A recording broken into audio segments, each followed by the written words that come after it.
Is that not the same Davido we're investigating now? To see who took the hair to go do rituals, power rituals, hair rituals. Mohbad had cult affiliations. Davido has cult affiliations. The person that he was, worshiping could be the person that could be part of his demise. Good day, ladies and gentlemen, and welcome to your most preferred channel, Channel Up, where we share updates about trending issues and where the shadows speak mostly louder than what you call the spotlight. Today, I'm peeling back the veils surrounding the tragic and controversial death of Nigerian music sensation Ilerioluwa Aloba, popularly known as Mohbad. Now, this is a particular story that has lingered for a while. It has been riddled in silence, sacrifice, and secrets. Ones that some would rather keep buried. VDM, aka Very Dark Man, has been on this case for a while now. And another thing has happened. A new clue has been found and a new development has been reached. But recently, Nigerian investigative journalist Dr. Kemi Olunloyo, known for her daring reports and unfiltered disclosures, broke her silence on her verified X handle. In what many are now calling an explosive expose, she claimed that Mohbad's death was not just an unfortunate tragedy, but it was a calculated, organized cult killing. Yes, you heard that right. She didn't hold back. She meant what she said. She called it a calculated, organized cult killing. Without much ado, I'm going to drop a video that dropped just a few minutes ago on Dr. Kemi Olunloyo's special and official X handle. When you watch this video, then you will know that there are more hands and more names that you have never had on the Mohbad's death. There are very, very big artists, very, very popular artists that you don't even know or never felt were linked to the death of Mohbad. What will you make when they tell you that the name of Davido was linked to the death of Mohbad? You are shocked, right? Don't be, because lots of names you hear in this video by Dr. Kemi Olunloyo will shock you down your spines. I am shocked myself, and I believe that you will be shocked also. Stay tuned. More details and more information after the break. On that post, you can see that VDM has Wunmi Adebanjo as the prime suspect. He called her the main suspect. Now, I've always said that since November 30th, when I finished that 2-month investigation. That's how long it takes us to do an investigation, normally in America or Canada. It only becomes a cold case when people are not cooperating. When you can't investigate someone, you have to go around them or behind them. But when it comes to murder, you're working with the police. The police is calling the investigative journalist. The investigative journalist is calling the police. So it's a teamwork. And this is what they put together, Bansi, by Sanwo-Olu, and somehow somebody dismantled it right around that end of October.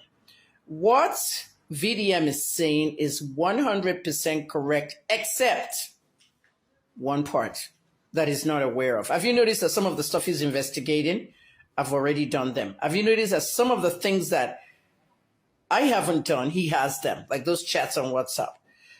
So one of the reasons I tell you guys that we can't work together, okay? When you guys say, oh, you should work together, it doesn't work that way.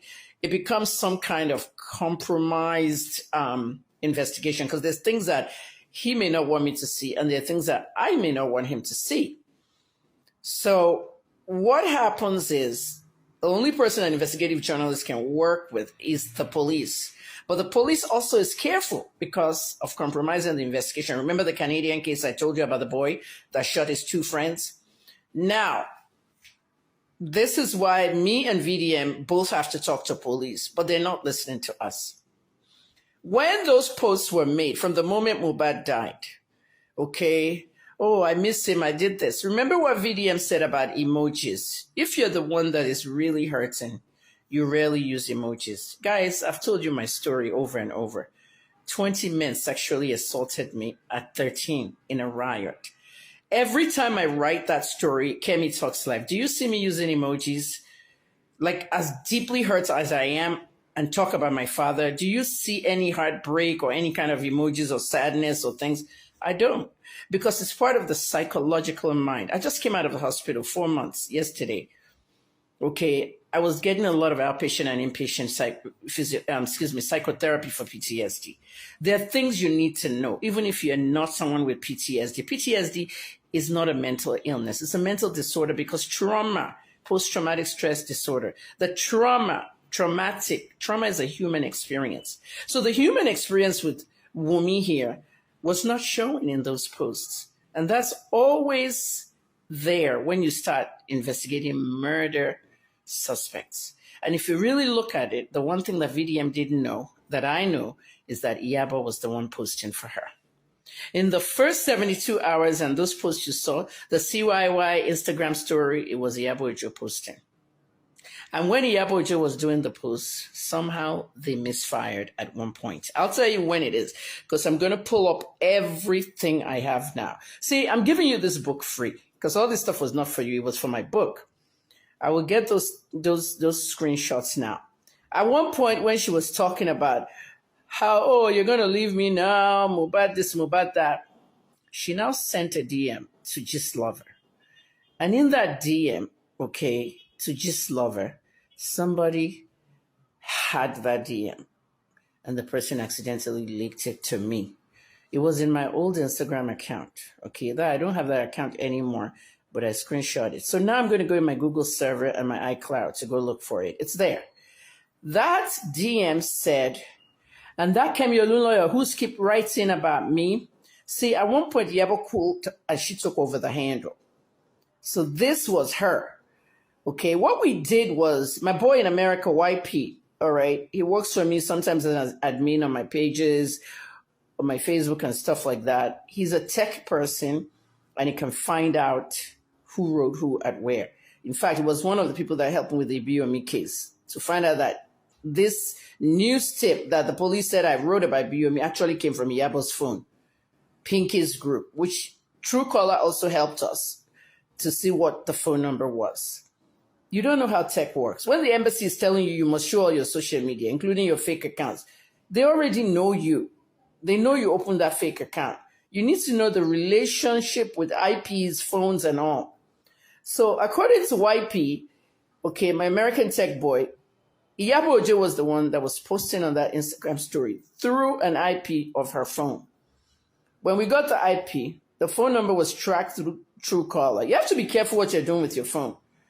And then we linked it once again to Iyabo Ojo. So Iyabo was the one doing the posts. All right. Now, there's a probability. If you know what probability is, go and Google it and see how it relates to mathematics. There's a probability that Wumi was the one posting on Iyabo's handle. Or, excuse me, Wumi was the one posting on Iyabo's phone. And if she was the one posting on Iyabo's phone, you really need to look at the language. This is where I become an intellectual. Okay, you need to know what a third-party language is. Okay, the third party, or how do they say, third person. Because when you're talking in third person, you can tell if somebody's actually lying. Do you understand what I mean? Iyabo is somebody that has 25 blogs and accounts on Facebook. Okay, she has Amebo Gist, she has Gist Lover, she's co-owner to Gist Lover, and she has other blogs that she uses to harass people all over the place. Her friend Funke Atimide did a movie about it, and that's what inspired Funke. People with multiple personalities and different accounts and all. Tonto has almost 100 accounts on social media. She has accounts that will comment and abuse people. Like if I'm abusing Tonto now, some people will just come abusing me on my page. All those are Tonto's account. You need to know how these guys. What is the name of Funke's movie? She's something. They're all inside this multiple personality thing. You need to know these kind of people. They're dangerous. So here's where Wumi fucked up. When she was sending an email to Gist Lover, it could be Gist Lover sending an email, a DM to Gist Lover. It could be Iyabo using Wumi's handle to send a message to Gist Lover so it can look authentic. And when Gist Lover posted it, I said, this is the stuff that was leaked to me. What did it say? It said, and that Kemi Olunloyo posting, thinking she always knows everything. She bullied Mohbad a lot when he was alive. That's where they misfired. That's what I want to now show you. Did I know Mohbad when he was alive? Yes or no? I met him one time. He was playing music at the Tiwa Savage funeral. I met Naira Marley the same day for the first time. All Malians' first time. I took a photo with Zeno, you saw it. I took a photo with Sheyi, you saw it. I took a photo with Shudi, you saw it. Okay, Naira's PA. I took a photo with Naira, you saw it. Sam Larry, I didn't know who he was. I didn't see him, but people saw Sam Larry pass in front of me to whisper something in Naira's ear when I was with Naira. I think he wanted to say something and he left. But in the footage of Boa TV, Sam Larry came in front of me. I don't know him. I've never talked to him. But yeah, he did pass in front of me. But when Mohbad got off stage and I said, "Hi, Mohbad, how are you? Let me snap with you." Like I've snapped with the other, he refused. He wouldn't take a photo with me. He didn't want to be in a photo with me. He didn't like me. I was told all this after he died. But I was a little bit upset because he wouldn't take photos with me. So they now told me he didn't like me because of the Davido fight, that I'm always trolling and insulting Davido. He really worshipped Davido. Is that not the same Davido we're investigating now? To see who took the hair to go do rituals, power rituals, hair rituals. Mohbad had cult affiliations. Davido has cult affiliations. The person that he was, worshipping could be the person that could be part of his demise. Welcome back. You've watched the video by Kemi Olunloyo, right? Yes, it was a cult killing. The entire industry was involved. The entire music industry was involved. Allegedly, according to Dr. Kemi Olunloyo, an investigative journalist with over 25 years of practice. That is not just an accusation. That is a firebomb thrown into the heart of the Nigerian music industry. I am shocked too. Dr. Kemi Olunloyo did not stop there. According to her, Mohbad had a star, a rare presence, a unique power that made him the envy of many. She claims the industry could not control him, so they had to crush him. Allegedly, according to Dr. Kemi Olunloyo. Now, let us break this down. I have lots of secrets that we are not even in that video that I would love to break down to you. This particular update, this particular podcast is going to go so viral, so you have to make sure you pay attention and share it to your friends, lovers, and family members. All right. Now, let us have a deep dive. According to Kemi Olunloyo's post, she met Mohbad only once. She said he refused to take a photo with her, possibly a sign of guardedness, not fear, or maybe fear, all right? But it is what followed that adds more tension to this particular narrative. You're shocked, right? I am with you. Now, since she claimed Mohbad told producers not to work with her son, based solely on her, because of her beef with Davido. All right, we're getting somewhere now, right? You heard the name of Davido. Now, that is where things started connecting. That is where the lines started coming together. Let us check this out. Now, this beef Kemi Olunloyo had with Davido, was Mohbad acting on personal conviction, or was he under some kind of pressure to isolate anyone that was seen as a threat to Davido and the industry elites? Is there something we don't know here? Now, remember that she described Wunmi, Mohbad's widow, as the tool they used against her husband, allegedly, according to Dr. Kemi Olunloyo. Now, that single statement adds a very disturbing layer to the whole case. Was Wunmi simply a grieving partner, or was she part of something that was orchestrated, premeditated, or planned? Allegedly, according to Dr. Kemi Olunloyo. Now, and perhaps most damning, you have to listen to this. Kemi Olunloyo is now the only journalist still actively fighting for the truth in this case. VDM is not a journalist. The same one that Mohbad allegedly shut out because of her past issues. Now, irony has never been this loud. Let me tell you the truth. Irony has never been this loud, okay? Now, let us look at the motives. Let's look at the possibilities, the reasons why Mohbad might have gone down just the drain, just like this, within the snap of a finger. All right. Now, if Mohbad truly had something they wanted, maybe control over a star that was too powerful, maybe too independent, maybe too unpredictable, then eliminating him became the only strategy. Think about it. All right. Think about it. Think about it as a rising act. He was coming up as a rising star. Think about it as a growing public sympathy. Think about it as a troubled history with his record label, which was dismissed few months ago. Allegations of bullying, mental health issues, and a sudden unresolved death. These lines are beginning to connect gradually, and I tell you what, Nigerians shouldn't sweep this under the carpet. Trust me, because if we do, lots of things of this sort would happen unattended to. Now, after this update, I'm going to drop another update still, okay, and this one is more secretive and more exposing, okay, where it was alleged that Mohbad's hair was cut for something ritualistic. I will tell you why. Now, following on, and to that chaotic burial, a suspicious autopsy delay, family feuds, and now claims of industry cult involvement.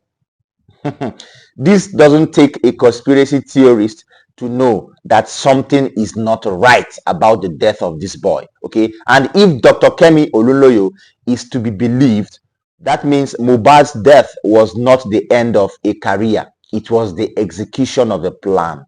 Allegedly, according to Dr. Kemi Olunloyo, okay? So people thought this case had died down, but I tell you what, this case cannot die down. VDM has risen it up. Kemi Olunloyo has picked it up. All right. So to all the fans of Mohbad, supporters, truth seekers out there, his family, I tell you one thing, the fight for justice has taken on new dimensions. The fight for justice has taken on a new route. We are no longer asking what happened, okay? We are now asking who pulled the strings, who orchestrated the plan, who was behind the scene orchestrating, and more importantly, why was this plan like this? So, this is Channel Up, your most preferred channel. Don't forget to stay awake, stay alert, and remember sometimes the loudest screams, okay, are hidden in silence. Trust me, okay? So don't forget to share, subscribe, tap the notification bell, and drop your reactions in the comment section. Till I see you in my next episode, I am your host, Angelo. Stay tuned. The truth is never far away if you dare to look. Peace out.